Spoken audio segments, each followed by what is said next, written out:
Good morning and welcome to the Calaveras County Board of... Oh, 1 second, let me try that again. Okay.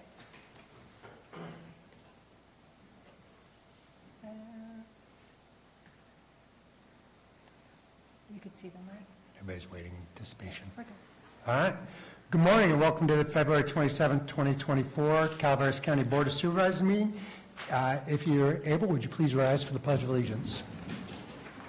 Supervisor Kaufman, please lead us.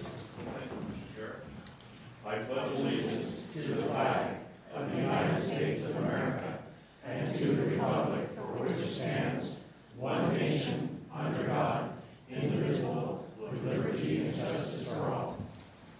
Thank you. Welcome, everybody. We will start off with staff announcements this morning. Are there any staff that would have an announcement to make? Anybody online, Stacy? There are no online requests. All right, anybody from the board? All right, we'll move on to recognitions and acknowledgements. Item number 1. Item number 1, proclamation, economic and community development. Approve a proclamation designating March 2024 as Arts Education Month in Calaveras County. Gary, thank you. Thank you, Mr. Chair. So proclamation recognizing March 2024 as Arts Education Month in Calaveras County.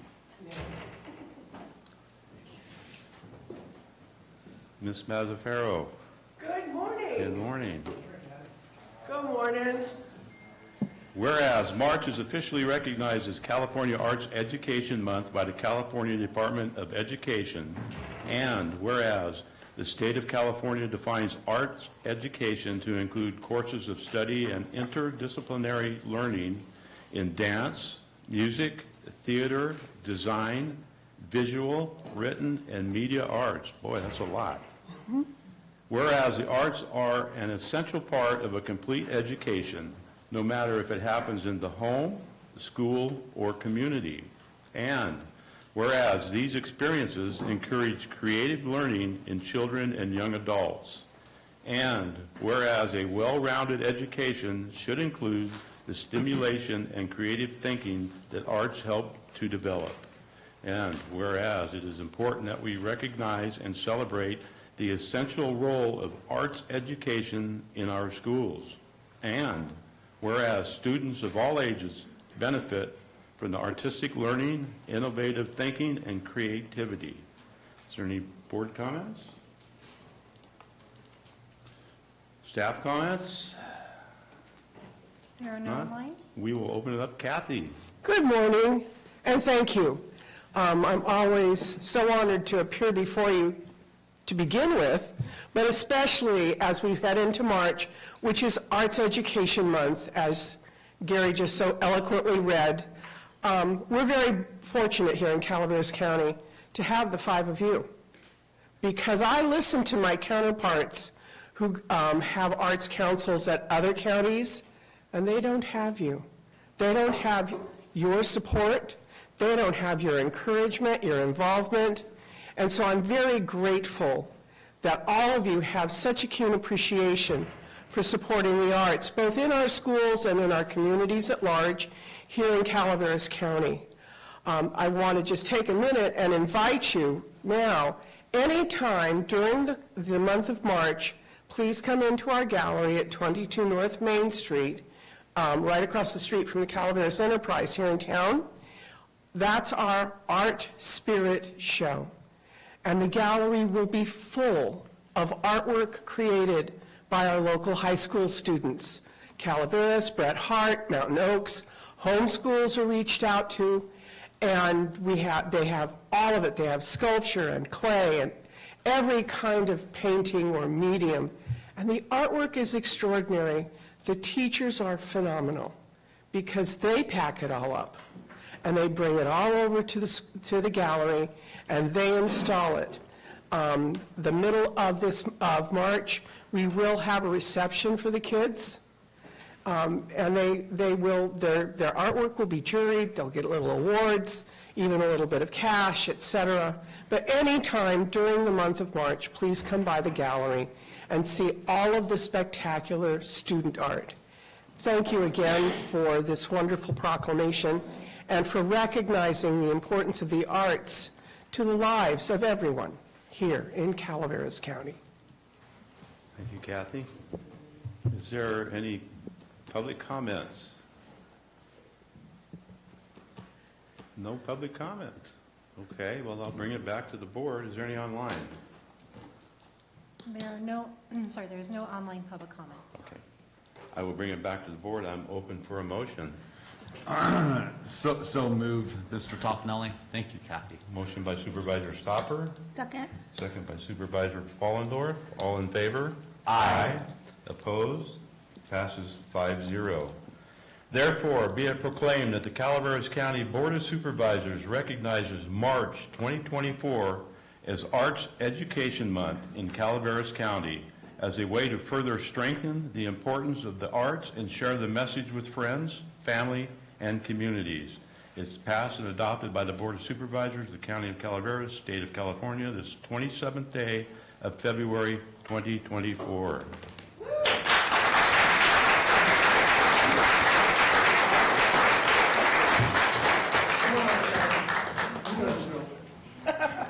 Yes, but I never assume.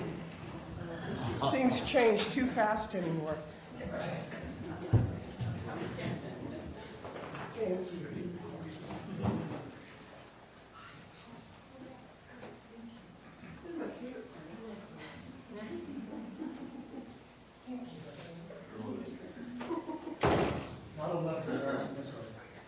Jerry,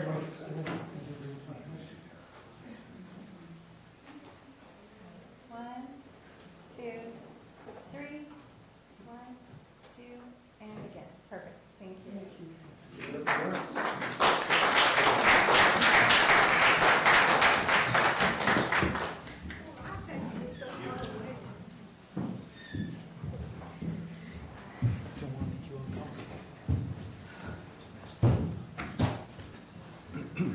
Thank you very much, Kathy. We'll move on to item number 2. Item 2, proclamation, Clerk of the Board of Supervisors, proclaim the month of February 2024 as Civil Grand Jury Awareness Month in Calaveras County. Thank you. I will hand the gavel over to Mr. Stopper. Thank you, Chair Garamendi. Whereas every year in each of California's 58 counties, 19 ordinary citizens take an oath to voluntarily serve a term of 1 year as grand jurors. And whereas the grand jury system is brought to the United States with the colonists, and the first grand jury in America was impaneled in 1635, and whereas Calaveras County, one of the original 27 counties of the state, was organized at the 1849-1850 session of the California State Legislature, and whereas the grand jury is an independent investigative body operationally separate from the entities and officials they investigate, and grand jurors are officers of the court under the guidance of the Calaveras County Superior Court presiding judge, and whereas certain responsibilities of the grand jury are mandated by state law, and the grand jury has jurisdictional rights to investigate city and county departments, school districts, and special districts, and whereas the grand jury is composed of 19 citizens who will represent the citizens of the county in making recommendations for improvements to our local government, and whereas the grand jury decides what areas of local government they are going to investigate or review during the year, one of the most important functions of the grand jury is to review the operations of the officers, departments, and agencies of local government and special districts. And whereas the grand jury receives and reviews complaints from the citizens within the county, and whereas the grand jury investigative process may or may not result in reports, those fact-finding reports identify specific problems and provide recommendations for governmental improvement and/or identify commendations, and whereas the grand jury is recognized for their dedicated service, volunteering to make Calaveras County's governmental entities more efficient for the best interests of the community. Do we have a representative for the grand jury here? Thank you for your time. and your volunteer. Good morning. My name is Carolyn Steinmates. I am the president of the Motherlode Grand Jury Chapter. On behalf of the California Grand Jury, I'd like to thank you for this proclamation, and on behalf of the chapter. My name's Diane Lloyd, and I'm the foreperson of the 2024 Calaveras County Civil Grand Jury, and I am very proud to be foreperson. This is my second year. This time around, I've served as well 2 previous years. I want to thank the board, every department head, every staff member for the support you all show and the respect you give us when we ask about your jobs. You've been doing your jobs for a very long time, and we have a year to figure out how to provide for animals, how to build a road, how to put out fires, and just about anything you can think of to support the citizens of this county. It's a very hard job, yet you all have assisted us in doing the best job we possibly can. Our intent is to improve county government, and I believe we display that as we're working with you, never against you. And again, I just can't tell you how much I appreciate all the time that has been devoted to assisting the grand jury do its job. Every county staffer has my greatest respect for the willingness to be transparent, honest, and open. I thank you very much, and if anyone is interested in becoming a grand juror, which it's fascinating learning how to build a road, but if anyone is interested in learning how to become a grand juror, please look at the Superior Court website. There are also grand jury reports available on the county website, and I think they go back 20-some years, so that you can see what the grand jury has done for the county as well. So thank you again for this opportunity and the support you've shown by this proclamation. We're very proud of it. Thank you for your time. We're a government of the people, for the people. You are all our bosses, and it's phenomenal to have this oversight, and your participation in helping us with some guidance as we move forward on how to do things better. So thank you. Any comments by board members? Any further comments from anybody in the public? With that, I'll move this item. motion by Mr. Toffenelli, I'll second. a second by Mr. Hubbardy. All those in favor? Aye. Those opposed? Passes on 5-0 vote of the board. Thank you. Oh, I gotta read this off still. Gotta finish. I apologize. No, I got a little too excited here. Now therefore be it proclaimed that the Board of Supervisors, County of Calaveras, State of California, does hereby designate the month of February 2024 to be declared Civil Grand Jury Month in Calaveras County, and to encourage citizen participation in the grand jury process. Thank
Just messed that up. All right, thank you guys very much. Item number 3. Item 3, proclamation, District Attorney, adopt a proclamation declaring February 2024 as Teen Dating Violence Awareness and Prevention Month throughout the County of Calaveras. Thank you. I'll pass the gavel to Supervisor Hubbard. Thank you, Chair. Whereas teen dating violence is controlling, abusive, and aggressive behavior in a romantic relationship and can include verbal, emotional, physical, or sexual abuse in person or via social media. And whereas all genders can be victims and perpetrators of teen dating violence. And whereas according to the National Council on Crime and Delinquency Focus, 1 in 3 adolescent girls in the United States is a victim of physical, emotional, or verbal abuse from a dating partner, a figure that far exceeds victimization rates for other types of violence affecting youth. And whereas according to the National Resource Center on Domestic Violence, 3 in 4 parents have never talked to their children about this type of violence. And whereas high school students who experience teen dating violence are more likely to use drugs and alcohol, are at greater risk of suicide, and are much more likely to carry patterns of abuse into future relationships. And whereas victims of digital abuse and harassment are twice as likely to be physically abused, twice as likely to be psychologically abused, and 5 times as likely to be sexually coerced. And whereas by providing young people with education on healthy relationships and relationship skills, and by changing social attitudes that accept and support violence, teen dating violence can be prevented. And whereas everyone has the right to a safe and healthy relationship and to be free from abuse. With that, do we have any comments from the public?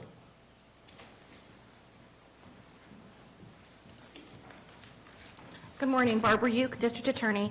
First of all, I want to thank you for this opportunity to talk about this issue on a public forum, and also thank you for your consideration of this proclamation. Joining me here today is, well, first Celeste Mata from the Crisis Center, also Scott Nanick, Superintendent of the Bret Harte Union School District. I have a couple of the leaders from my own department. We have Kathy Leha, who is the lead advocate in our Victim Services Division, Mike Stone, who is our lead investigator with our Investigations Division. We also have numerous members of our Probation Department over there hanging out in the back. And also, I just saw the sheriff walk in, so I'm assuming he's in support of this proclamation, although he did not return my text. Not to put you on the spot, but yes, okay, he is in support, obviously. And we also have a number of individuals in our community who are absolutely in support of this, but could not be present today due to scheduling conflicts, including Karen Vale, Superintendent of Schools for the county, Mark Campbell, who was the Superintendent of the Calaveras Unified School District, and Amy Hasselwander, who is the principal at Calaveras High. So, you know, that's a long list of people, but what's significant about that and why I spent the time listing all of those people is it shows you what a broad consensus and broad commitment we have in the county among our school districts and county agencies to face this and deal with it in some manner. You know, the kids' safety in our community is extremely important to all of us. Even if you don't have kids, it should be important to you as members, future members of our community, and just the human aspect of the impact on our children. But it shows the commitment to the communication we have and to this issue to work on the awareness and the prevention with the ultimate goal of protecting our kids. What we are seeing a lot of, and I want to touch on, it was something that was mentioned in the proclamation that we might not be thinking of as abuse, is the abuse on social media. We definitely are seeing an uptick in that over the last couple of years. It takes many forms. First of all, it might start off as a dating relationship between people who have never met. You know, it's not like it was when we were kids, and I'm not necessarily pointing at Amanda or Sarah, but the rest of us, you know, sorry, Ben, but it's, you know, it's not like it was when we were kids. Kids start dating online with people they've never met before. We didn't have, you know, the smartphones. We didn't, you know, start off that way. And so it's very different these days. And these kids will start off just communicating with people online on the Instagram, I'll say Insta, right, or the Snapchat. And they don't necessarily know who they're talking to. It could be someone in their school. It could be, a 35-year-old or a 50-year-old or a 65-year-old pervert, right? But these kids think, oh, this is my, relationship, right? And they may or may not be being catfished. But what happens really quickly at a shockingly fast pace is the sharing of intimate photos. Now, I don't understand why anybody does this anywhere at all, no matter what their age, but the kids are doing this, right? And so they start off sharing these photos. They believe they have a real relationship. And, if you think about it, when we were young or in teenager, that first love, that's a special feeling, and it's real for them, right? The parents don't necessarily know about it, which makes sense, right? So once these kids become victimized, and they might become victimized before it's too late, before they realize what happened, it's too late, and who are they going to tell, right? Are they really going to tell their parents that they did this? So these things happen to adults, and it's hard enough for adults to report. Think about how it is if you're a teen, right? Maybe you weren't supposed to be using your phone. Maybe you weren't supposed to be communicating with someone. Maybe you weren't supposed to be sharing photos, but you did, and things have escalated beyond your control. So I think we need to think about how difficult it is on our teenagers in our community. What also happens is once those pictures are shared, I think a lot of kids think that they're gone, if they especially did it on Snapchat. They're not gone. So the perpetrators have ways of keeping copies of those photos. Also, we have ways of getting them when we do search warrants. So my team spends a lot of time doing search warrants on phones, on Snapchat, on Instagram, on whatever weird app is out there. And we find those photos, we find those communications, and we build cases based on that. So the perception that I'm just sharing it with this one person, it's going to go away, is just not true. And now what we're seeing is an escalation of revenge porn and extortion. Hey, I got this picture of you. If you don't do X, Y, or Z, or give me money, I'm going to blast it out there, right? We're seeing this in our community right now. And when I say teens, this is Teen Dating Violence Awareness and Prevention Month, you might be thinking, 17, 18, 19, sure, but also 13, okay? This is what we're seeing right now, okay? So, again, this is a commitment with our schools, our county departments, to try to deal with this the best that we can, and we appreciate your support. Looks like Celeste might have a couple of things to say. All right. Yes, and, my name is Celeste Mata. I'm the interim director of the Calaveras Crisis Center and the Calaveras Children's Advocacy Center. Both programs offer support to teens, and we are seeing an uptick also in teen dating violence from the ages of 13 to 17. This last year, we have had 8 victims of teen dating violence, 1 victim of pornography, 5 victims of stalking, and there's also 42 victims of teen bullying that's considered verbal, cyber, or physical bullying from the ages of 7 to 17. So some of the services that our center provides is support groups, peer counseling, professional counseling, and we also provide support accompaniment to the hospital or to court, restraining order process. And we have an outreach, our community outreach, and educators go into the schools. So we go into the schools here in Calaveras County, and they present the curricula for teen dating violence in the schools. They also started the younger grades with the anti-bullying and things like that, because that's where it starts, and that's where the parents need to start talking to the children about it. And as Barbara said, many of the parents don't even talk to their children about any kind of bullying or teen violence. So that's what we're doing. And the Children's Advocacy Center is a center that provides therapy for it. We do interviews there, forensic interviews, therapy, professional therapy, and resource and referral for victims of trauma. So I just wanted to invite the board, if you ever want to come to the Children's Advocacy Center, if you haven't been there, you are welcome to do that. Just get a hold of me at the Calaveras Crisis Center, and I'll make arrangements for you to go over there. I think you would really enjoy it. It's quite a place. Thank you. Thank you very much. Good morning, Scott Nanick, Superintendent, Bret Harte Union High School District. And this issue touches our kids a lot, and our kids are much more fragile than I think we realize. My wellness department on campus has 5 full-time staff just to deal with the social and emotional issues of our students. So you throw this into the mix, and it sends students over the top very quickly. So I want to praise you guys for this proclamation. It's highly important.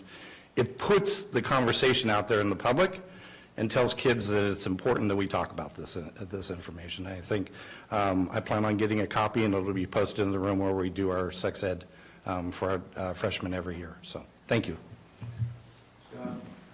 What is the student population at your high school? 600. 600, you have 5 full-time? Yep. Wow, incredible. Good morning. My name is Kathy Leha. I've been with the District Attorney's Office 18 years next month, and approximately 8 of those I've been the lead of our Victim Services Department. We handle and see crime victims of all types.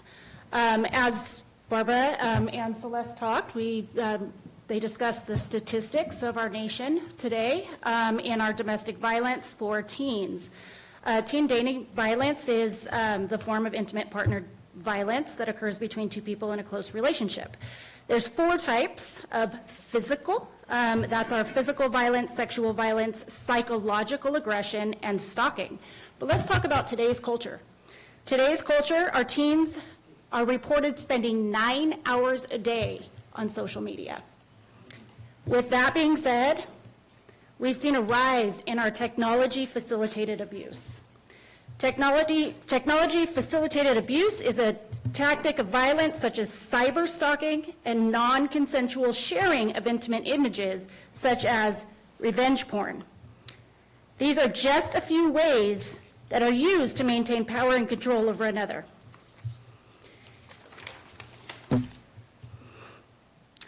Whether this type of abuse is experienced through simple means or more complex, the experience of it is just as persuasive and traumatic as other tactics of teen violence. With this being said, some of us want to restrict our children from social media, but remember that that's not helpful and it's not healthy. Media use is a part of our human existence in modern culture, whether we like it or not. In order to raise healthy, functional humans that contribute to society, we must teach them to become critical consumers of knowledge and media. This means having the conversations with them about the media they use. To do this, we must engage our teens in education, open communication, and model healthy relationships.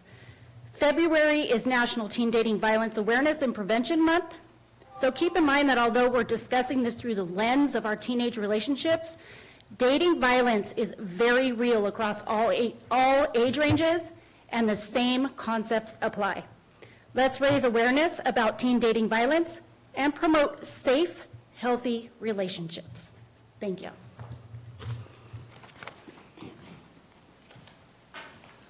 Good morning. I'm Mike Stone. I'm the lead investigator with the District Attorney's Office.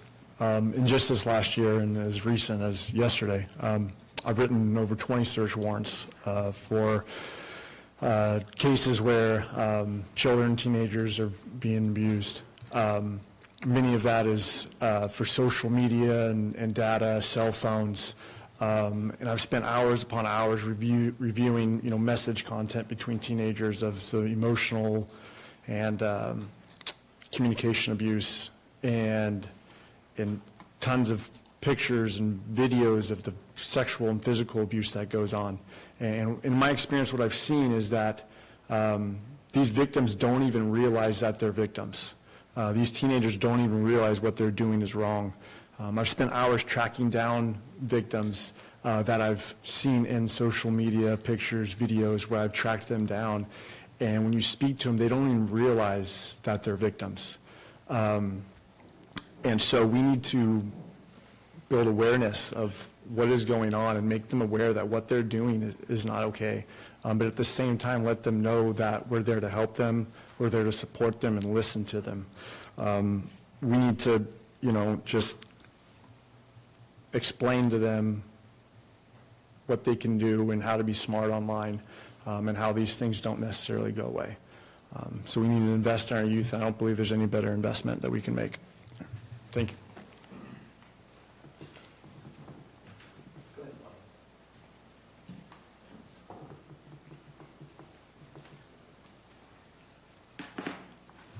Good morning, Bonnie Newman from Double Springs. I met my abuser when I was 15. It was 1963. There was no term domestic violence. Never heard of it. I was involved with someone of a different nationality, so I couldn't talk about it with my mother because I wasn't supposed to be with him. I snuck around for years. Finally married the SOB when I was 20. He was drafted. We went to Georgia. He was in the service. I was really isolated. 3,000 miles from home, getting beat up every day, screaming, neighbors on top of us, around us. Nobody came because it was okay. He was sent to Korea. I escaped. All I can say is it never gets better. It only gets worse unless you make the big change and get out.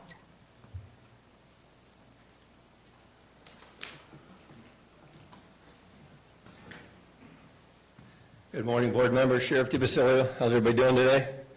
You look chipper. I'll talk a little bit about when I was a school resource officer from 2004 to 2008. Facebook wasn't a thing back then. Instagram, Snapchat wasn't, but we had MySpace. And believe it or not, back then, even with MySpace, it was a huge, huge issue. I'm not going to go over everything that these other folks already talked about. You guys get the gist of it. But I'm proud to be a part of you folks making this awareness for our teens, because it's very important, because a lot of them, as they have said, they don't understand their victims until it's too late, and then it's hard for them to step up to the plate to say, hey, mom or dad, this is what's going on. So we see it a lot. We see it in our adults with domestic violence even. So I appreciate what you folks are doing. Thank you. Seeing no other further comment, is there any comment online? There are no public comments online.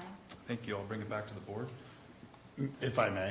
I have a daughter that's 15 now, and everything going on these days, and even in the past, scares the heck out of me. And it's not just they aren't aware that they're victims. Sometimes with the disconnect on social media, people don't realize they're perpetrators and how they're doing things because of the disconnect. You know, that what they're fully doing is wrong. And, you know, there's a realization there that they need to learn also that you can't talk and be the instigator of these issues at the same time.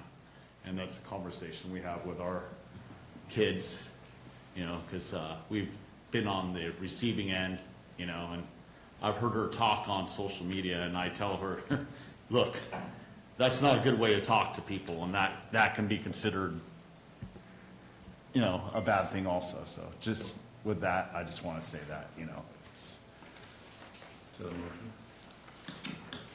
it's a motion. I motion. You move? I move. We have a second. Thank you, Chair. With that, therefore, We need to take a vote. oh, all in favor? Aye. Thank you. Now therefore be it proclaimed February 2024 Teen Dating Violence Awareness and Prevention Month throughout the County of Calaveras. The Board of Supervisors urges all citizens, agencies, and educators to promote awareness about teen dating violence and to work towards ending teen dating violence by empowering young people to develop healthier relationships and assisting victims in assessing the information and supportive services they need. Thank you.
All right, that was a heavy load.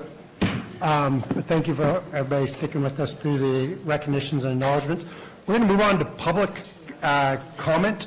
I see we've got a lot of our friends in purple here today. There's an item in the consent agenda. If you want to pull that out and comment on that item since it's on the agenda, we'll wait for then. But is there public comment in the room? And we're going to stick with 3 minutes, so stand up and get in there. Terry, it looks like you're first.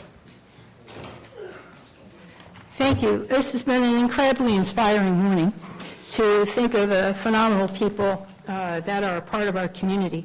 What I wanted to talk about is, on January 27th, Terry McBride, New California State Committee Chair and Senator. January 27th, we held a demo election. This is the results. We were one of 17 counties. Amador did it too. The New California State demo election were a huge success and a reminder to every citizen and all county boards across California how quickly and effectively hand-counting ballots at the precinct level is. And while many hand-counting methods would be just as successful, New California chose the Colorado clear box method. Here are the results. New California was able to tally just under 1,000 ballots simultaneously in 20 minutes across the state. The quickest tallying times were 16 to 17 seconds per ballot. Using the Colorado method, if we double the tallying time to 32 seconds per ballot, each 1,200 voter precinct could have those 1,200 ballots tallied simultaneously in less than 3 hours.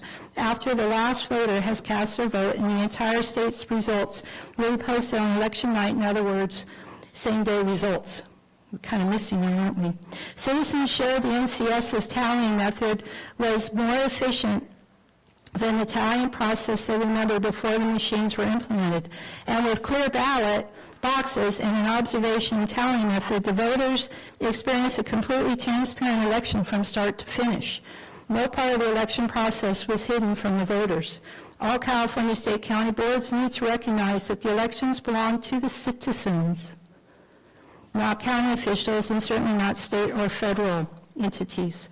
The citizens demand that the control of their elections be returned and that hand counting in small precincts be reinstated immediately. How much money each county will save by removing the electronics from our voting system is astounding. Return our elections back to the we the people. And I want to tell you that I talked to a lot of folks that came. We had a pretty doggone good turnout, actually, and folks I didn't even know. They saw a vote here and they stopped their truck and came in. Well, we need proof of residency. I don't have anything. Do you have your car registration? I sure do. They go out and get it. I had one person that had been walking by, saw a vote here sign, and they were walking. Somebody gave them a ride home so they could get their PG&E bill. People want to vote in person. People don't even know what we're voting about. You know what we were voting about? We were voting about voting in person, showing your ID, one-day voting, being a citizen. These are important to the people of this state and surely of this county. And so I'm asking you to see about going back to paper ballots. Get rid of these machines. Thank you. Thank you. Other public comment from the room? All right. Oh, Al? Thank you, Al Sagano, Taxpayer Association. There's a ballot initiative to increase the sales tax. And in the information that you receive on the ballot, it indicates that the amount of the increase is 1%. Well, in a way, that's almost true, except when you move from 7.5% to 8.5%, the difference is 13%. You actually have to pay 13% more cash. Well, so what? Well, one of the consequences of that is it's hard to support local business. Local business really, the amount of tax their customers pay can affect whether they're going to have customers or not. And it's true that in the case of food, there's no sales tax, but practically everything else is. So if people can become aware, especially in news media, of what the real cost of the tax increase is. If you want to do the figures, divide 8.5% by 7.5%. You come out with 1.133. And this is the true amount of money that you pay.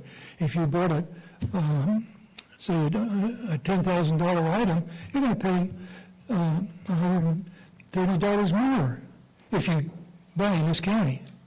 And so it's because of this, it's really hurtful, and it'd be good to get the public aware of this before Election Day. Thank you very much. Thank you. Is there other public comment in the room? Bonnie?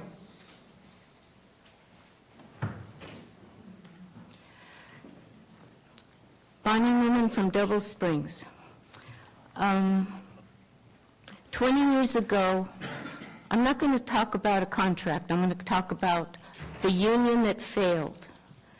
20 years ago, we organized in Calaveras County home care workers and negotiated a contract in 2005 which gave us $1 an hour increase. 2 years later, we negotiated our second contract which gave us $2 an hour above minimum wage increase. The president of the union at that time was a guy named Sal Rosselli. He capped his pay at the highest wages of an employee in the union, which was $127,000. And that was, I think, a X-ray technician. Well, he was a man for the people. He started socking away money. Instead of sending it to international, he was going to start a union on his own. They caught on and sacked him. Then they brought in this new guy, Dave Regan, the smarmiest of people you'd ever want to meet. He came in 2008. He did no contracts for us in 7 years. We began a contract, but Kaiser got in trouble, so he canceled everything and went to Kaiser's rescue. In 2015, we got a new regime run by 4 people who were presidents and vice presidents. That was in 2015. It's 9 years later. 9 years we've been asking for contracts. 5 years ago, we negotiated one, which the members of the negotiation team at that time, although not official, hammered out $1 an hour raise the first year, $1.50 an hour raise the second year, and $2 the third year. Someone from administrative office contacted the union and said, we're ready to negotiate. The union said, we're not. We have other things to do. So 5 years later, they finally come up with, I believe, 99 cents. 99 cents after 9 years. This is a union that has failed its members. They're more interested in the upper guys. The president of our union makes over $250,000 a year. Where's still minimum wage? Where's the justice? Thank you. We're going to call up I'm going to call up, unless you want to, if you're talking, speak about the contract. I'm going to just make a really quick comment. No, ma'am, I'm sorry. We're going to, Bonnie threaded pretty close to the line there on. Oh, I'm the chief negotiator. I'm actually. Do you want to speak to item 15 on the agenda, the contract? Yes. Okay, that's coming up next. Thank you. Promise. And we'll pull that off for you. All right, seeing no further public comment, we'll move on to the consent agenda. Are there items on the consent agenda from the Board of Supervisors that want to be pulled? Any from the public? We'll pull 15 in anticipation, since you always want to talk about that. Anybody else in the room or online? What? Just one moment, ma'am. Just 1 second. Is there anybody else? Is there anybody There are online? no online requests. Very well. We'll move forward with the consent agenda. Is there a motion to approve? Move. Second. Okay, the motion second is to approve all the items, pulling out item 15. All in favor? Aye. Opposed? Passes 5-0. We'll move on to item 15, Madam Clerk. Item 15, resolution, Human Resources. Adopt a resolution approving modifications to the Service Employees International Union Local 2015 Memorandum of Understanding for the term of February 27, 2024 to June 30th, 2027. Thank you. Judy, do you have anything you want to add to this? Or Nick?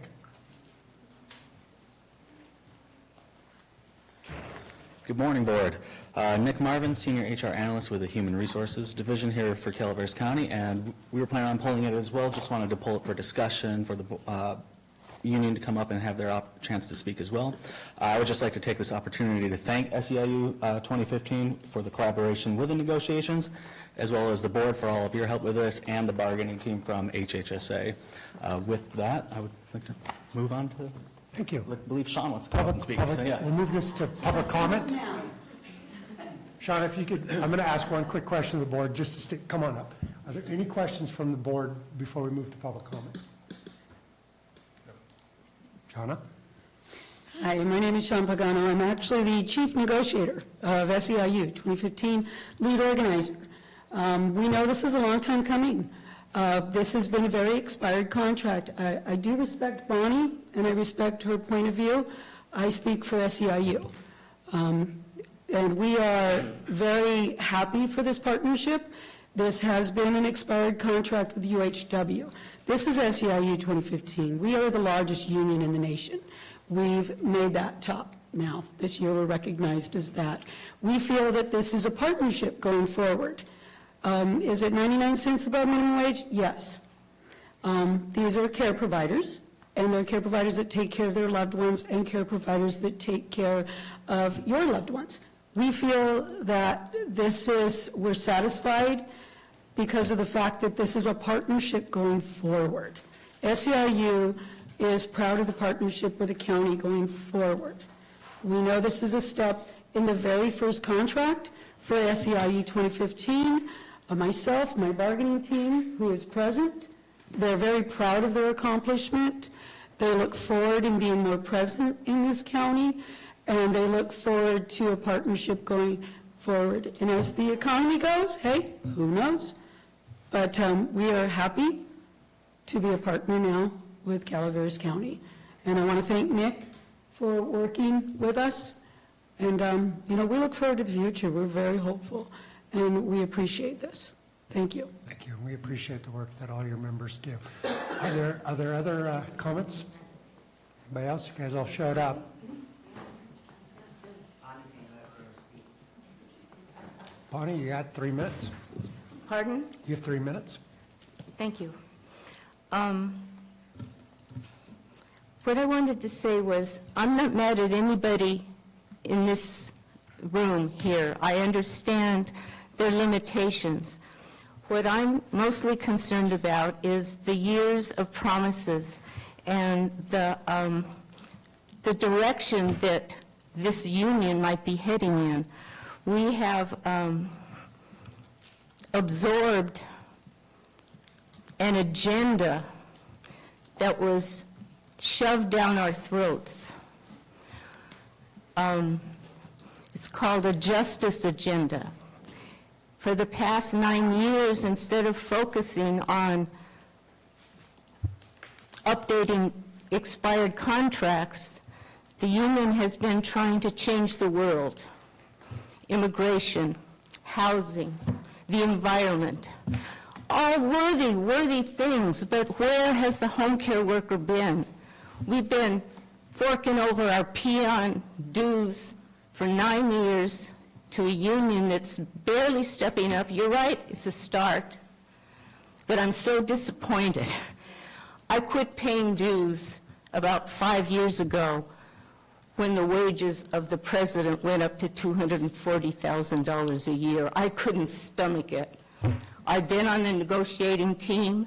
I've been on all the contracts.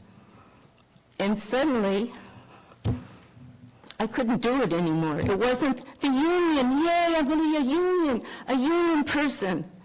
It wasn't what I thought. This is a corporate entity where the highest people have gotten raise after raise after raise. When us peon workers continue to plug away, making noise, we get shut down. I was not allowed to be on their e-board because I had a big mouth. So that just tells you the kind of organization that's being run. I called it a racketeering organization. I stand by that. I think they are.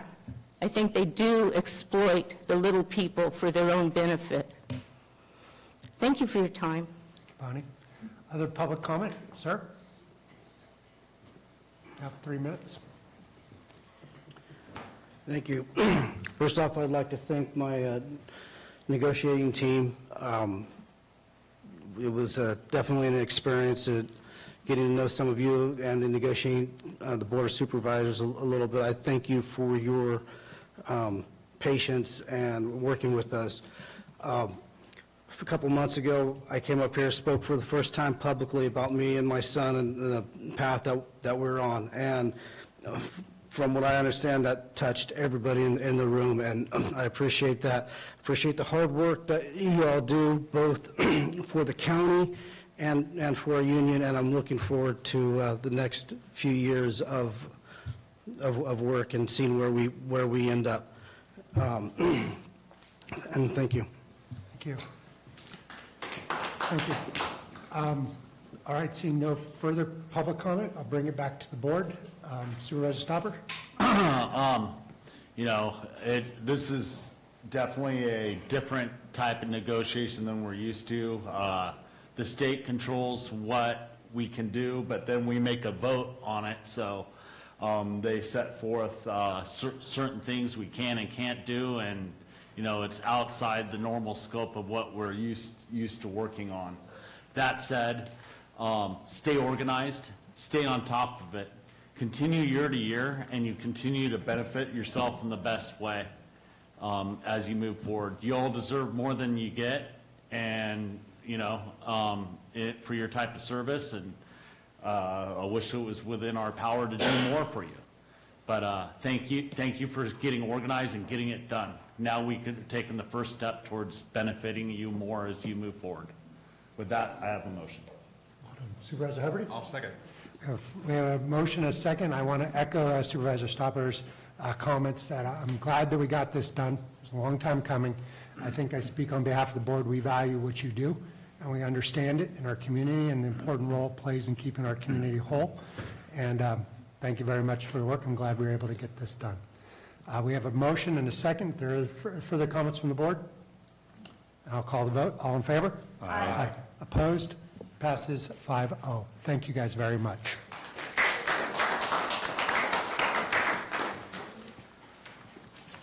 All right. Does anybody need a quick break before we move on to the regular agenda? All right. Thank you, guys. All right, move on to regular agenda. Item number 25. Item 25, Agreement, Human Resources, authorize the board chair to execute an amendment to the Evergreen Solutions LLC contract for the countywide classification and compensation study, extending the contract term to June 1, 2024. Judy? Good morning, Chair, members of the board. Judy Hawkins, Human Resources and Risk Management Director. We are bringing before you an amendment to our Evergreen contract, which is doing our class and comp study, countywide class and comp study. We are asking for the agreement to be extended to June 30th, but that is so that they have enough time to complete job descriptions. We will be bringing a presentation to your board on March 26th, and with Evergreen's recommendation. So the extension till June is just to give us enough time to complete the entire process. And also, there is not increase in funding. It is strictly the timeline. All right, any questions from the board? Public comment on this item? Is there any public comment on this item? Is there any public comment online? There is no online public comment. Very well, seeking a... Sorry, just very Counsel? briefly for clarification, I just noted when Ms. Hawkins stated that there's a typo in the recommendation. It says extending the contract term to June 1. I apologize for not catching that. It is June 30th, as explained in the staff report and as Ms. Hawkins just said. So it's in the resolution. Yes, the contract itself has the right dates. It's just in the line. Gotcha. All right. Seeing no public comment, is there a motion? Move. So moved by Supervisor Follendorf. Is there a second? Second. Second by Supervisor Stopper. All in favor? Aye. Passes 5-0. Thank you very Thank much, you. Judy. Item 26. Item 26, agreement, planning, authorize board chair to enter into agreement with Miller Planning Associates with a term of January 1, 2024 to December 31st, 2024, and an amount not to exceed $57,170 to complete remaining work on the county's zoning ordinance update.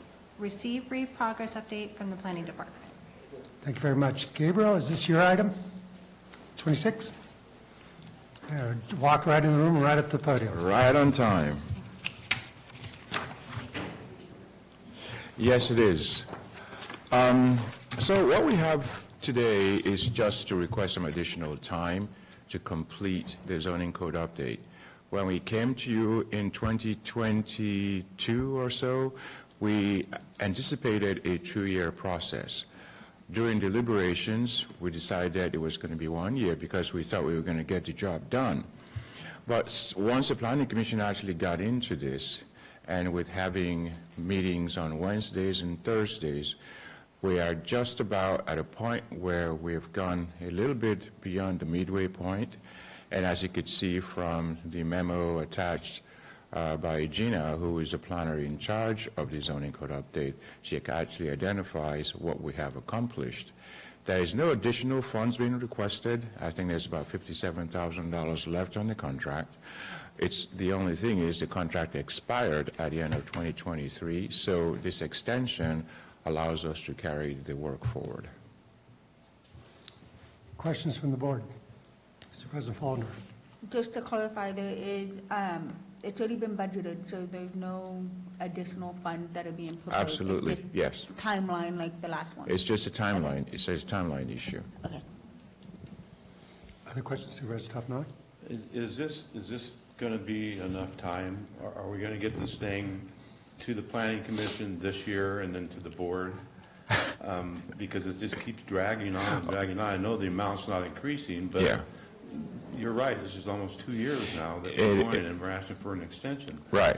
So I don't know what the delays are, but I'm just looking at the timeline that you have here, that it'll be complete in September 2024. Mm-hmm.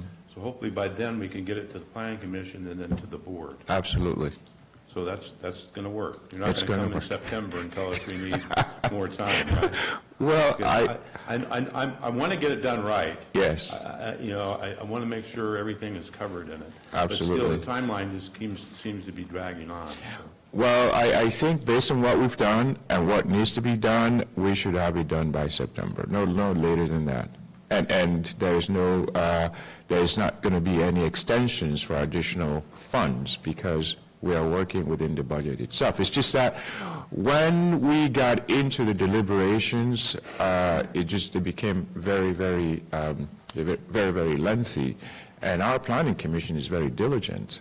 So we're yeah. Damn right. I do have to say there's at least 1 or 2 very diligent people on the planning commission that, make sure that all the commas and periods are in the correct spot, so. If they were there in the first place, they wouldn't have to comment. Absolutely. Any other comments from the board? Very well. Gabriel, last time we did this, you promised me by December 2023. I did. I've got a few months left in this job. I would really like to finish this up this year. So bring it to the Planning Commission in September. I'd like to have it for the board. It will be Because done. we're going to have a lot of comments and thoughts on it as well. Absolutely. The only one more detail-oriented than my planning commissioner is perhaps me. Thank you. So any public comment on this item? Seeing none, bring it back for the board for a motion. Move. Moved by Supervisor Fallenberg, is there a second? Second by Supervisor Toffenelli. All in favor? Aye. Opposed? Carries 5-0, and we'll get that in September. Yes, we're going to take a 10-minute break. We're going to come back here at 10:10, so a little less than 10 minutes.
All right, welcome back to the Board of Supervisors meeting. We are on item 27. Stacy? Item 27, action item, Administrative Office. 1, receive the fiscal year 23-24 mid-year budget presentation. 2, approve the mid-year budget adjustments included in attachments A and B. And 3, approve the mid-year capital request included as attachment C. Requires a 4/5 affirmative vote of the board. Thank you. Marcos? Good morning, Chair, members of the board. Marcos Munoz, Assistant County Administrative Officer. Today we're here to present the mid-year report for the 23-24 budget. All right, our agenda today is to first go over where we stand in mid-year, so that portion will be a little numbers heavy, but then we will get into what's actually in this report in terms of what requests are in it. And then from there, we will dive into looking for a little bit of direction on the 24-25 budget process. So, all right, so where are we at mid-year? So as of December 31st, we are, well, first let's go back to what our budget was. Our budget was approved, our operating funds, at just under $240 million. Of that, the general fund had $81 million in appropriations and about 72.5 in revenue. So at final budget, we also had a $2.5 million structural deficit. We did budget contingencies at $1.8 million, which is above the policy minimum, as well as our reserve account is at just under $5.4 million, which is at the policy minimum. So as of December 31st, but first, before I jump into it, I do want to point out one thing. When you look at the total on the revenues, it does slightly vary from what's on the previous slide, and the same as with the expenditures. I just want to point out the difference. The difference is this slide contains TOT, as well as any adjustments that may have occurred since final budget. So for example, when somebody brings to the board a grant that was received, let's say it was for, I believe the sheriff brought one for $30,000, the revenue and the expenditures are added into the budget, and that's what that adjustment line represents. And we keep TOT in a special revenue fund, and so it wasn't rolled up in the previous number. So that is what the difference is between the total on this slide versus the totals on the previous one. And so with that, at mid-year, we are coming in at 45.6% total of revenue. We are slightly under that 50% mark. We tend to receive more revenue in the second half of the year. For example, when I look at my fines, forfeitures, and penalties lines, it shows us at 11.77%. But that's also where our TETR revenue comes in, and TETR is budgeted at $1.4 million, and we tend to see that in June, and so that's why that number is lower. Additionally, we don't see PG&E franchise fees until the second half of the year, so that's also dropping the license permits and franchise fees to 29%. But overall, we are at 45.6%. In the last few fiscal years, we've been in the same ballpark, about 47%. So we're in line with where we have been in past years on our revenue. Another way to look at it is when you look at some of our notable revenues, that orange line that goes across the screen is the 50% mark. So in looking at property taxes and property taxes, we're coming in at 58.73%. Credit to our assessor, who has been working on our backlog to get that caught up, and she continues to make progress on that. When it comes to sales tax and Prop 172, those are slightly below the 50% mark. Prop 172 is also based on sales tax, and so that's why you see those trending about the same amount. We are doing well on VLF. We're coming in at 54.45%, and TOT is our biggest one, coming in just under 60% of what was budgeted. We are seeing a dip in excise tax, as we are just under 45% there. So comparison to prior year, how is our revenues looking compared to last year? When you look at the bottom line in the bottom right corner, we are up just under 4% compared to last year. So dollar for dollar, our revenues at this point in time have come in higher than last year. A couple of areas to note. Interest, as we all know, interest rates have gone up, so our interest is up. You see we budgeted $462, and we're already at $478 for the year, so that number has gone up. And then, all right. So we're going to jump to expenditures. So when it comes to expenditures, we're at 41.5% of what was budgeted. And so if you look at salaries and benefits and services and supplies, we're right on 44% or just above.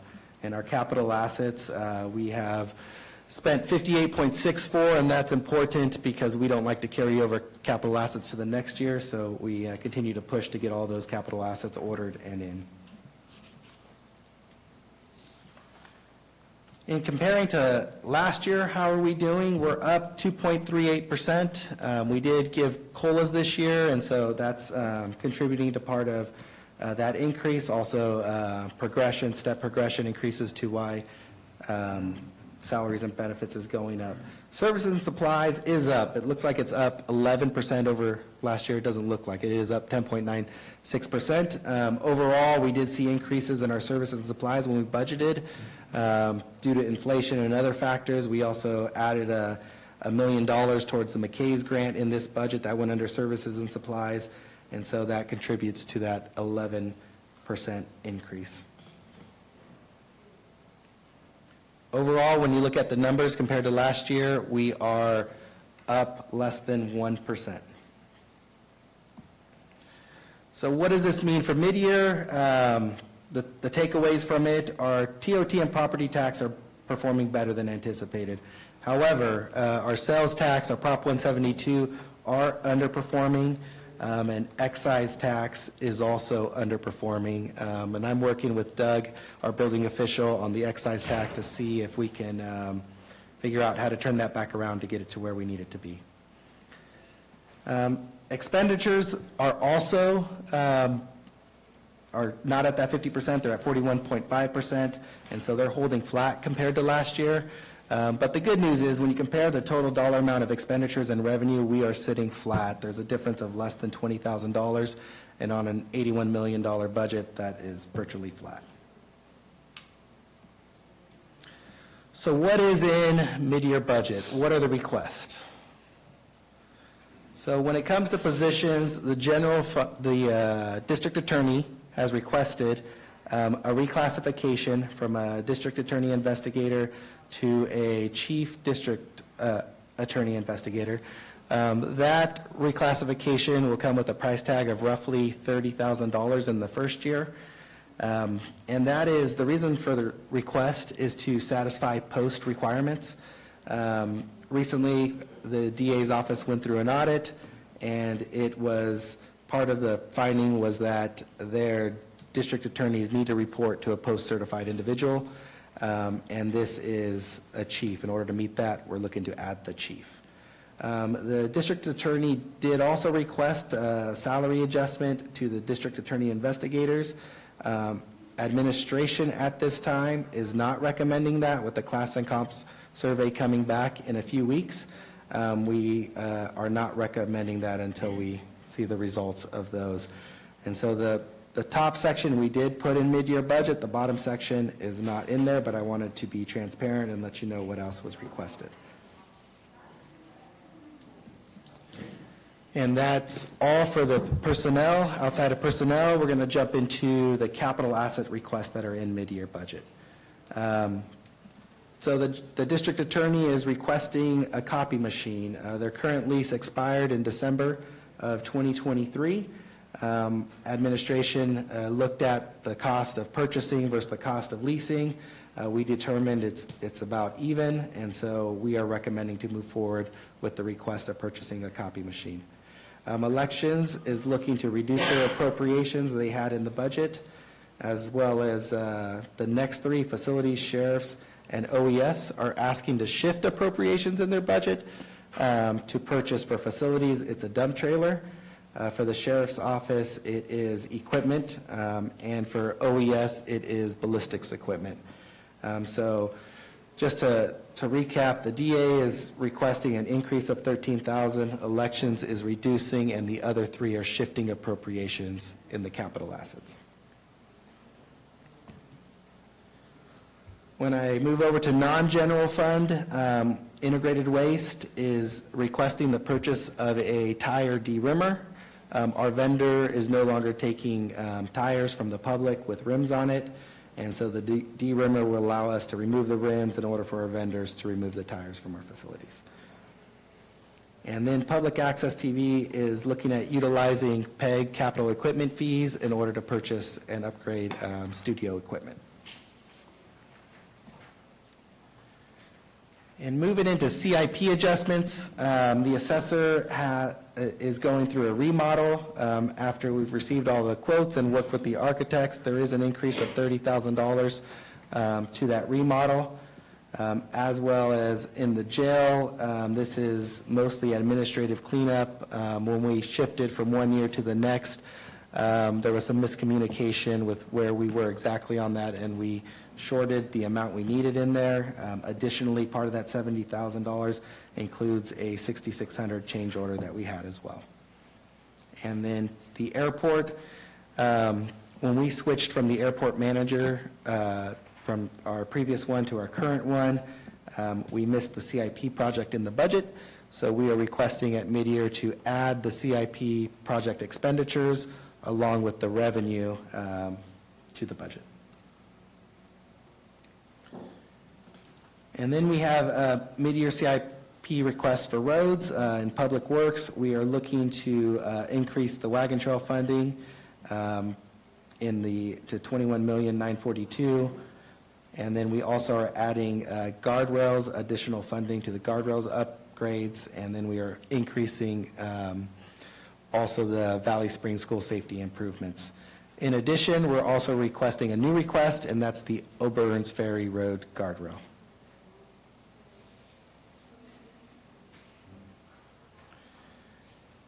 So moving on to what else is in the budget. So that covers CIPs, that covers capital requests and personnel.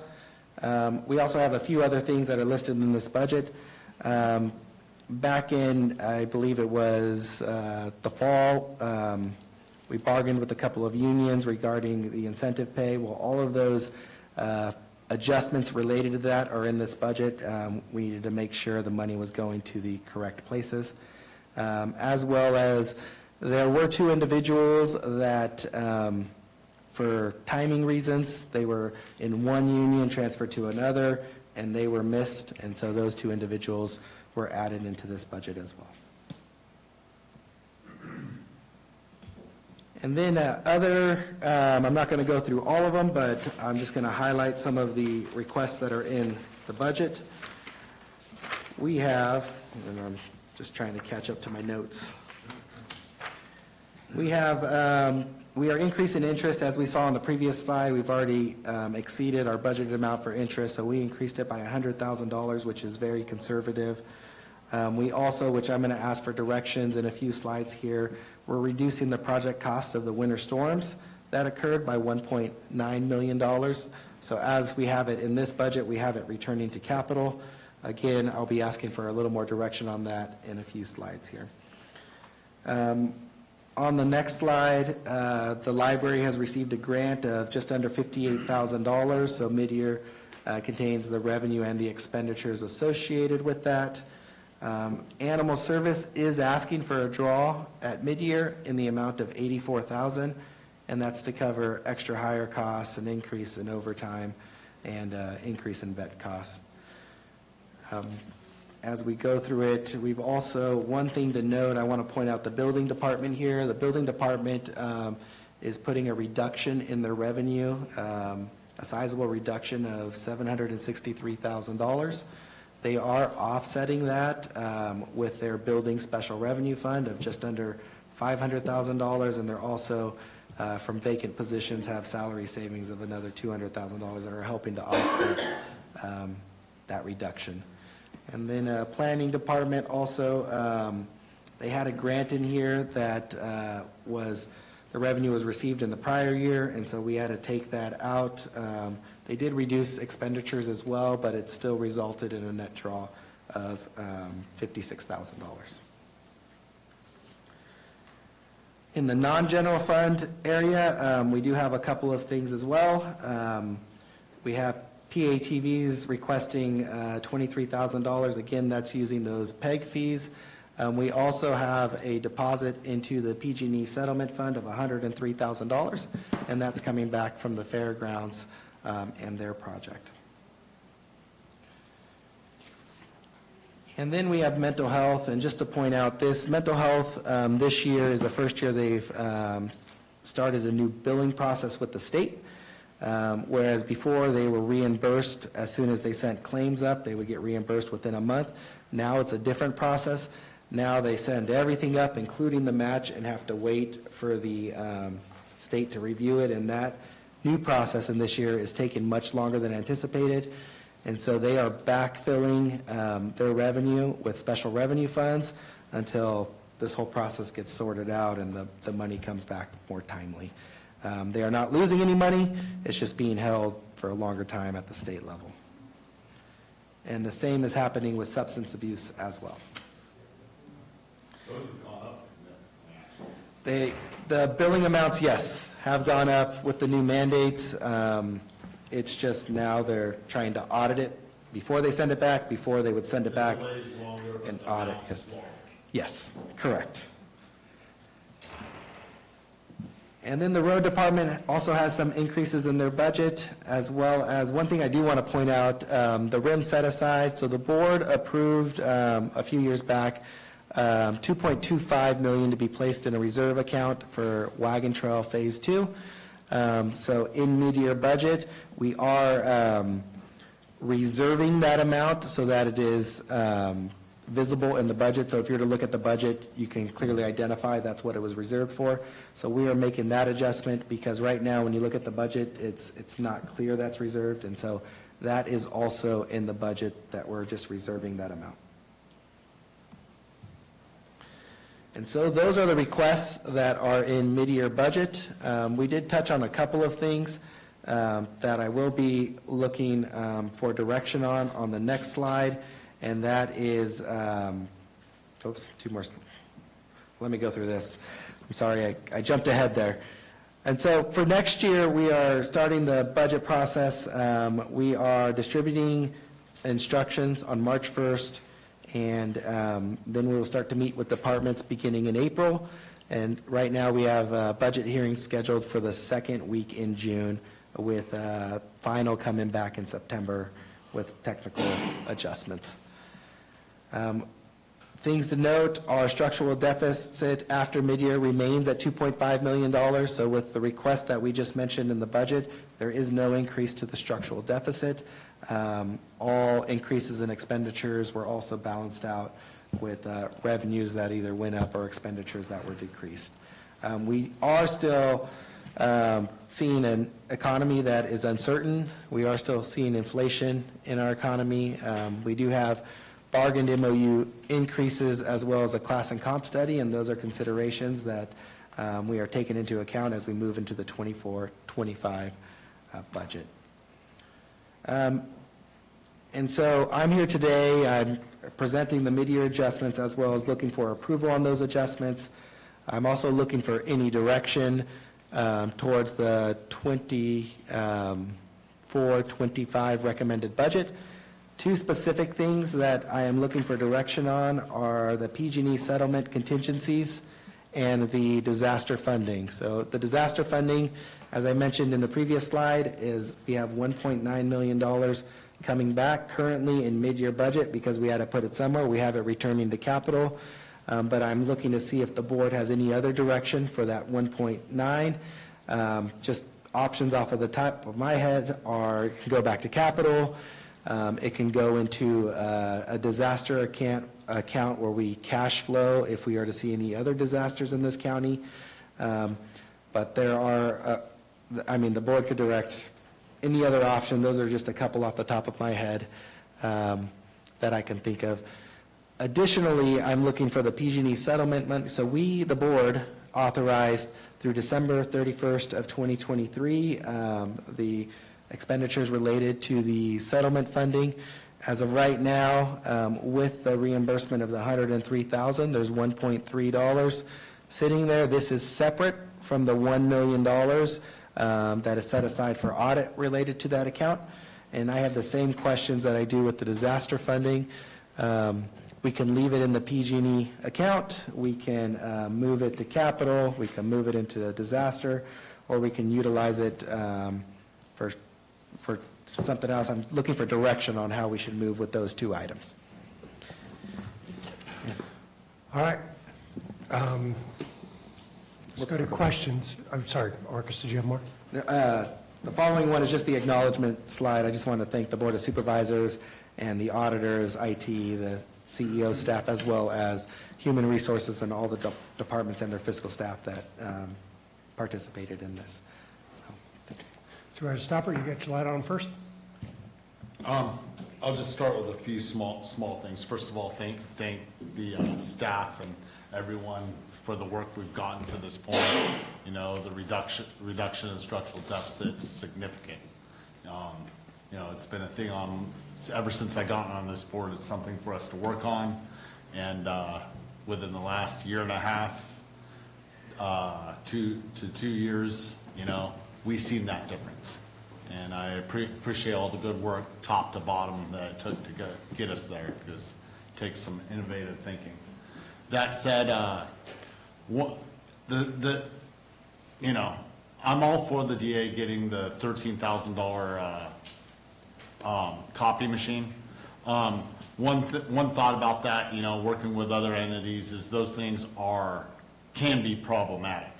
So is there a guarantee, a warranty with that, so that service is, if we buy it, is the service as good as the lease service? You know, and with things like that, because once you have a problem with one of those type of machines, it's like half the price to fix it.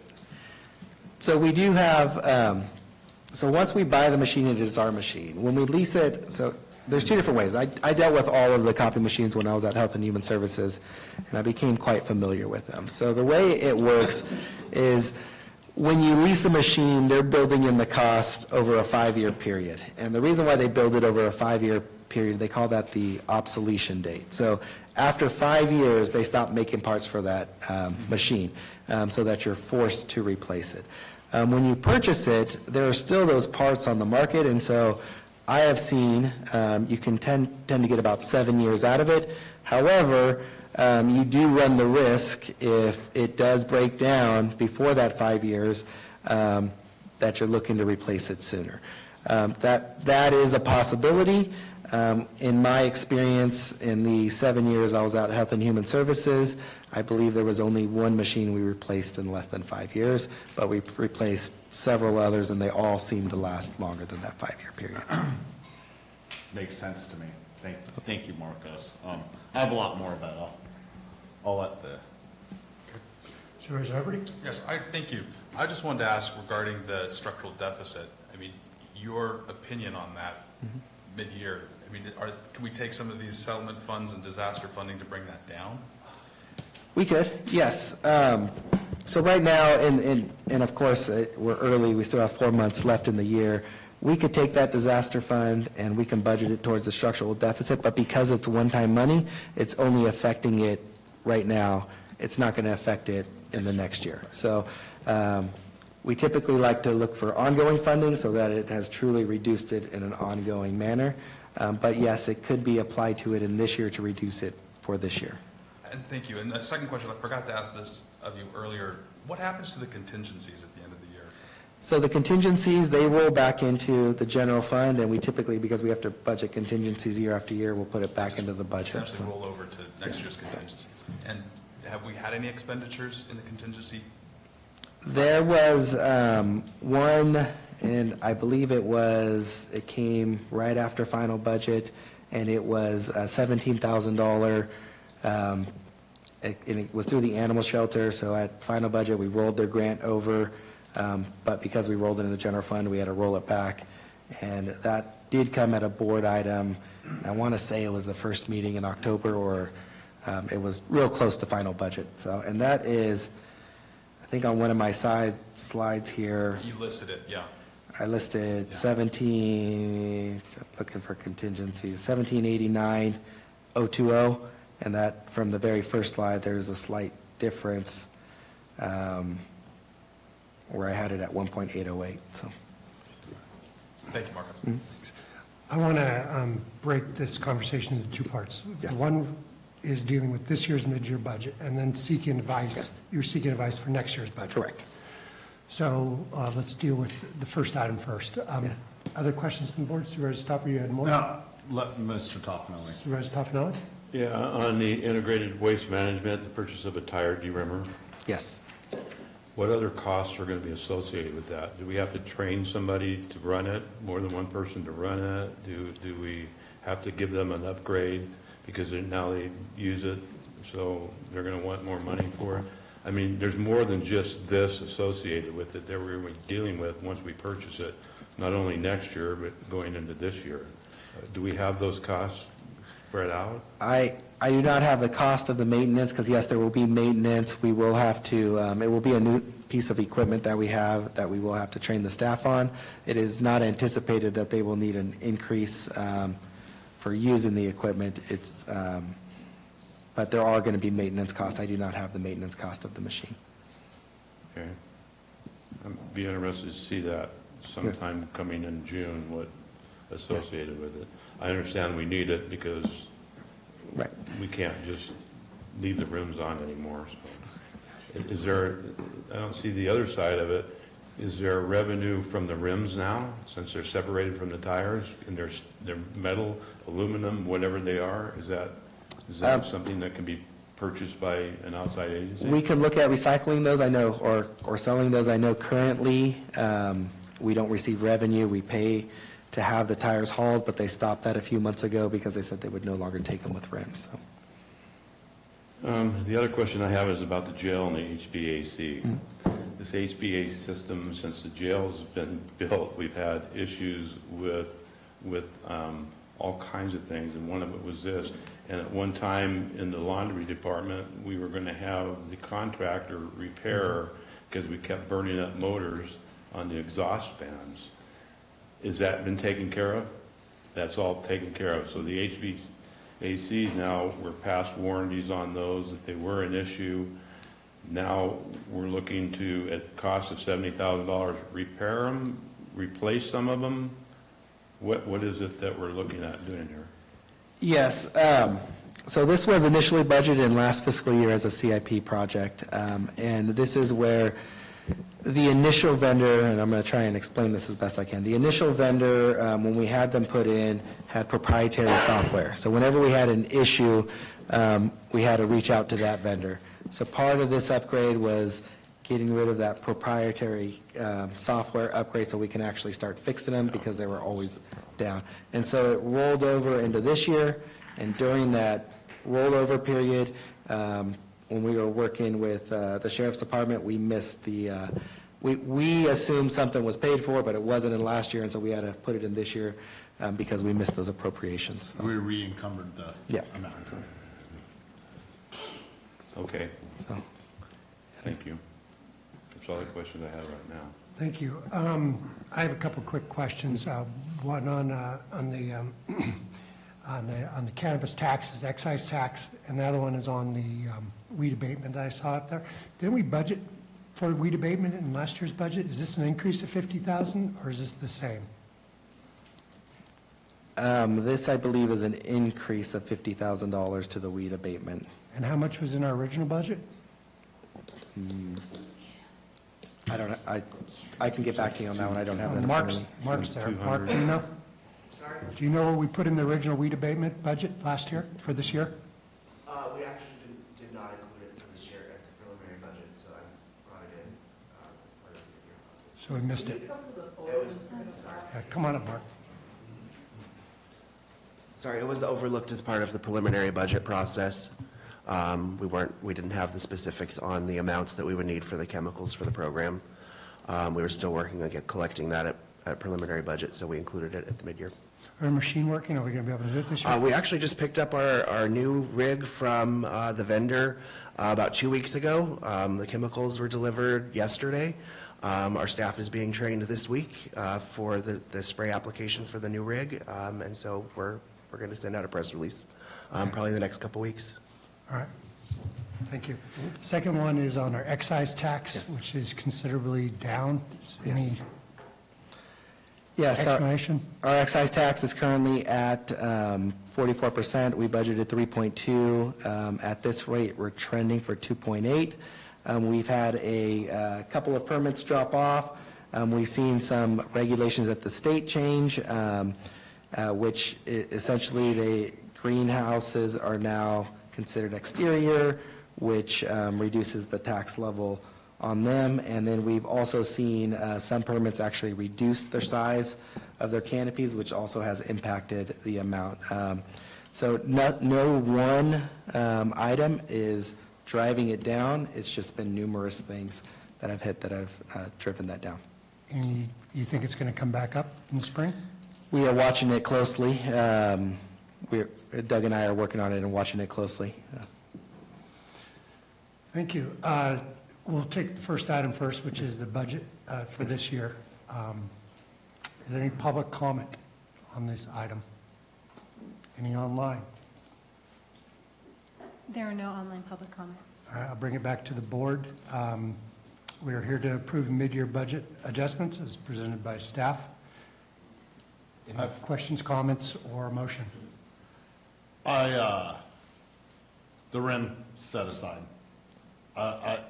Can you explain from the beginning what we had there and what the difference is right now? Can you bring up that page? Exactly where that adjustment's coming from, please? So the 2.25 million that's there for the RIM set aside, that's actually a local match that was part of a Caltrans cooperative agreement. So your board approved the co-op agreement for Wagon Trail Phase 2 for the initial design phase of that work. So this is the match that was approved by the board. So this action is really just setting it aside as reserved in the RIM fund, so that when you look at the balance sheet, you'll see that money is reserved and committed for that purpose.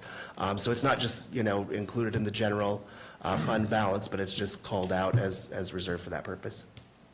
So as a set aside, we aren't necessarily moving forward with the planning yet on that next phase so much as we're prepared in the event that we do move forward for it, but at this time, we're not spending that money. Correct. It's just to demonstrate that it was approved by the board, it was set aside for that purpose. Sure that's It's still clear. included in the total overall RIM fund balance, but just on the balance sheet, it shows that it was reserved and committed for that purpose. And any action by the board can be taken to ask the auditor controller to adjust that.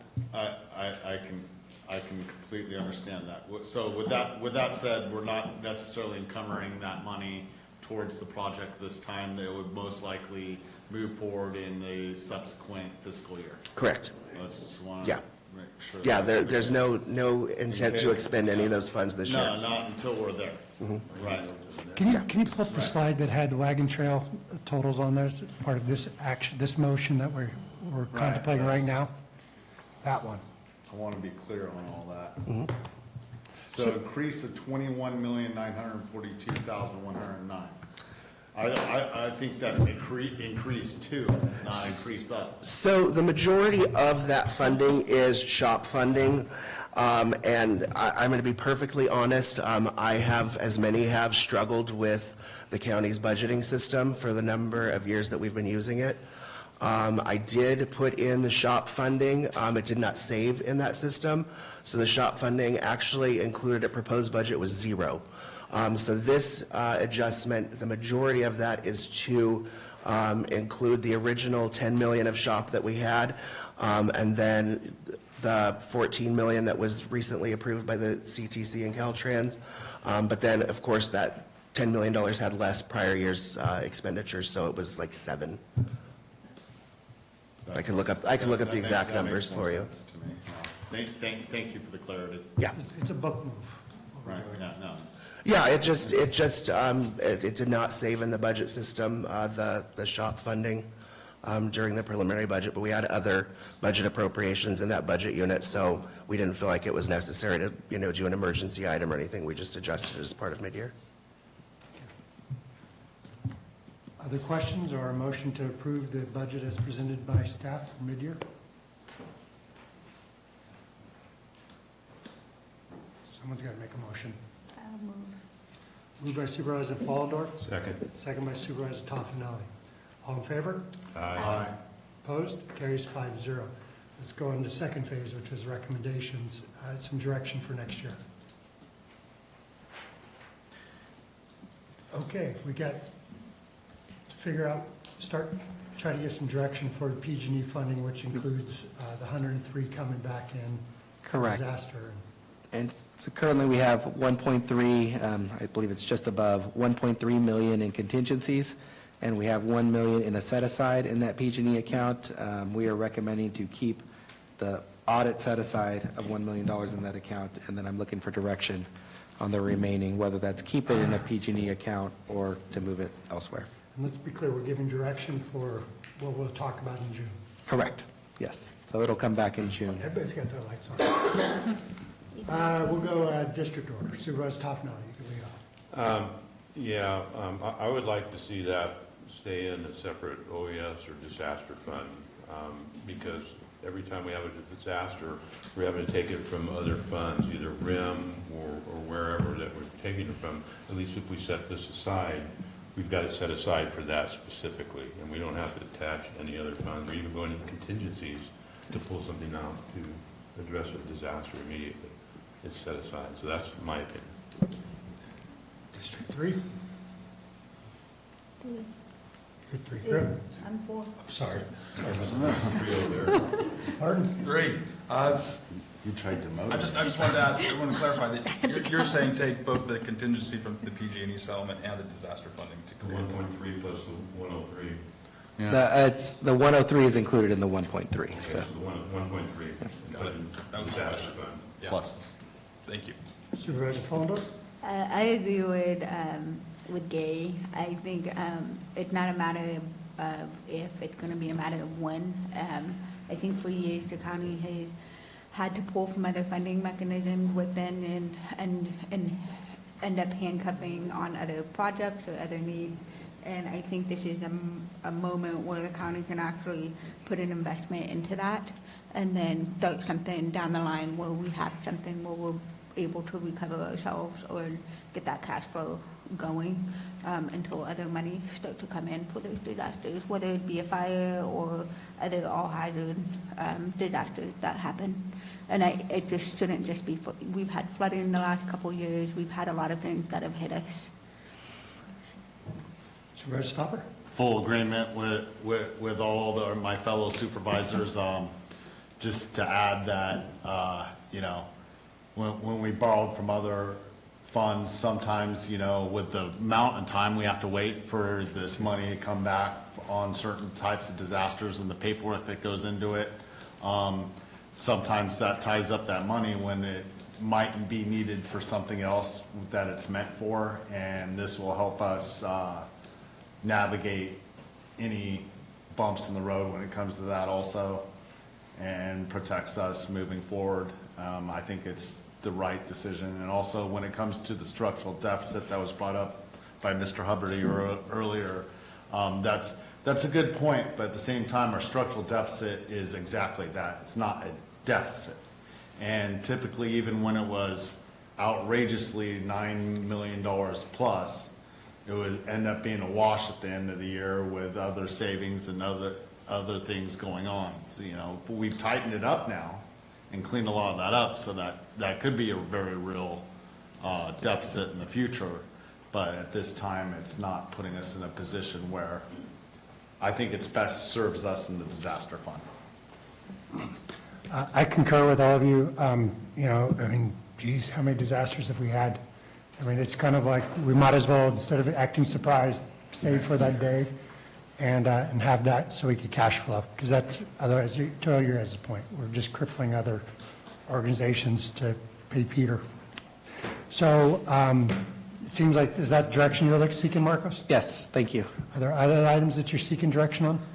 The $1.9 million in disaster funding that we initially budgeted for disaster, but is coming back to capital at mid-year.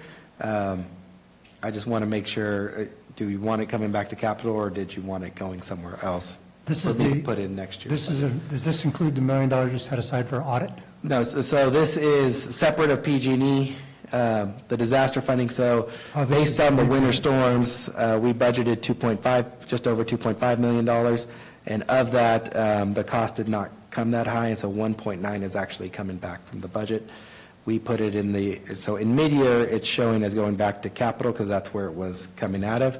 But the question I have for the board is, did they want it to go somewhere else? Opinions? Disaster for now is a good holding spot in my mind. We have other things, but we can change that going into the next year. Okay, so it's in capital. You're suggesting put it over in disaster. That's my opinion for the time being, unless someone's got a better idea. Supervisor Toffenelli? I'd put it back capital improvements. It may even be able to be used for the animal shelter, since we have a deficit there for that. And we don't know, we haven't seen the drawings and we can get costs from. But we're looking to finish that project out. And if we can utilize this money to that project, I'd like to see it go into capital improvement. Supervisor Fullendorf? I was going to say animal shelter as well, but I do have a follow-up question going back to the disaster. With Ben mentioning this money going into disaster, will we have a plan at budget in June on how we can continue to keep replenishing the current, the 1.3? You know, because we don't have a mechanism this is one-time money. We're trying to start up a new funding line. So is there going to be recommendations in the budget going forward for the next couple fiscal years to keep that replenished? And I know that's a policy decision, but will that be coming back so we can figure that out moving forward into the next couple of fiscal years? At recommended budget, we will look to provide options for the board to make that decision on. Yes. Okay. So I support, while I want to boost up the disaster funding, we do have an immediate need of the animal shelter, and I think this will help us plug that hole that we had a huge discussion on a couple weeks ago. I'll weigh in. I'm going to vote for going to the disaster fund. Also, just because I want one extra step. If it goes into capital, people will have the impression that we have committed this to the animal shelter, and we may do that, but we're not doing that today.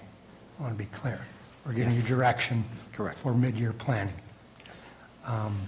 Supervisor Hubbard, I'm you're the decider here. This Supervisor Fullendorf and Supervisor Garamendi. Sorry, Toffenelli, saying I prefer to go to the animal shelter. So it sounds like the consensus is to put in the capital account where we could decide where that's going to go at mid-year. Does that sound right? We'll put it in the capital account where we could decide whether. Yeah, perfect. I do want to say, though, that we should receiving some disaster funding come back, especially from some of the earlier disasters in 2016, 17, because we finished off everything and turned in all the information, so that money can be coming back to us, and that should probably go into that disaster fund since we used it. So there is funding, maybe even by June when we get to the next fiscal year, that we'll have received some of that money coming back. We're pushing hard for that money right now, so yes. Okay, so you've got direction to put it in the capital fund. I caution everybody that there's a $78 billion hole, so we're going to want to keep our cash in a place that's accessible and uncommitted until we figure out what's going on from above us. I'm in agreement. I hear my fellow supervisors, and I completely agree on animal shelter. I mean, it's been so long coming, and it does need to get done. At the same time, you know, treading carefully, moving forward. Mr. Toffenelli, you know, you've lived it. Yeah. Yeah, so I'll take my lessons from what he said in the past, and I'll, you know, it's to be decided for next fiscal year. So capital's just as good as disaster to me. Other questions you got for us? And that's all I have. We've answered everything. Yes. Wow, there we go. Teresa, anything you want to add? No, just thank you. I think we'll move forward with our instructions and hopefully bring a great budget back for next year. Very well. We've got a motion, we've carried the motion, and you've got your direction. Thank you very much, Marcos. Thank you. See you in June, Mark. Yes. Don't break the copying machine. All right. Final item is supervisor announcements. Stacy? In compliance with Government Code 53232.3D, board members shall provide brief reports on any meetings attended at the expense of local agency and may make other announcements or report out. Supervisor Hubbard? Thank you, Chair. I don't have anything official to report out. I will say that I was with Supervisor Woodrow at the World Pro Ski Tour, which brings a lot of attention to Calaveras County, as well as Alpine County, which was amazing. I also had a great meeting with GABA, and GABA seems to be going from strength to strength, which is the Greater Arnold Business Association. I really wanted to also just give a shout out to Mark. Thank you very much for your help in getting the Burn Buddies signed. Mark helped tremendously get that contract with Bill Cooper, which is going to help a lot of our elderly constituents in the Upper Highway 4 corridor get rid of the berms. So that was one of the major concerns from last year, and we really haven't seen a need for it so much this year, but if that's something that can go on perennially, I would really appreciate it. So thank you. Thank you. Supervisor Follendorf? Nothing to report. Supervisor Toffenelli? I have nothing to report. Thank you. Supervisor Stopper? Quickly attended a solid waste, or not the solid waste task force, the hardwood advisory committee. Our document's been kicked back to us because of some legal things we have to deal with, and just hoping to navigate through that and get it back to this board, the planning commission and the board as soon as possible. It's kind of on the same road as our map. So. All right. I have nothing to report. CEO Hitchcock? I have nothing to report at this time. County Council? All right, anything from the clerk? No. Very well. We will be moving into closed session. If you could read that in, and then we'll adjourn. Of course. Item 28, pursuant to Government Code 54957B1, Public Employee Annual Performance Evaluation, Title, County Executive Officer. Item 29, pursuant to Government Code 54956.9D2, Conference with Legal Counsel, re-anticipated litigation, one case, significant exposure to litigation. Thank you. Are there any public comments on either of those two items? Seeing none, we will report out on closed session at our next regularly scheduled meeting. Thank you very much and have a good day. This meeting is adjourned.